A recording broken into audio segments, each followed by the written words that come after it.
Kuwait தீ விபத்தில் உயிரிழந்த தமிழர்களின் உடல்கள் அவர்களின் உறவினர்களிடம் ஒப்படைக்கப்பட்டது.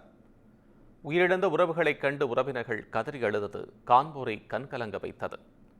குவைத் நாட்டின் தெற்கே அஹ்மதி அருகே மங்காஃப் பகுதியில் 6 அடுக்குமாடி குடியிருப்புகள் உள்ளன. இதில் ஏராளமான தொழிலாளர்கள் தங்கி பணியாற்றி வந்த நிலையில் பயங்கர தீ விபத்து ஏற்பட்டது. தீ மளமளவென பரவியதால் கட்டடத்தில் இருந்தவர்கள் வெளியே வர முடியாமல் சிக்கித் தவித்தனர். இந்த நிலையில் தீ விபத்தில் சிக்கி 45 இந்தியர்கள் உட்பட 49 பேர் பரிதாபமாக உயிரிழந்தனர்.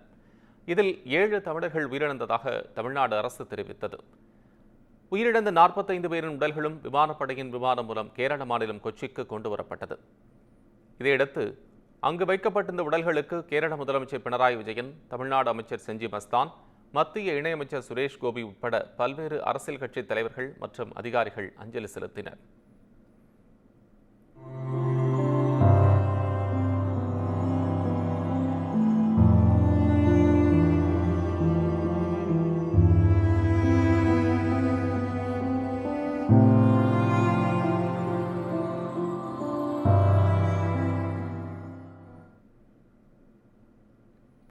தொடர்ந்து தமிழர்கள் 7 பேர் உட்பட 31 உடல்களும் கொச்சியிலிருந்து அவரவர்களின் சொந்த ஊர்களுக்கு ஆம்புலன்ஸ் மூலம் அனுப்பி வைக்கப்பட்டன.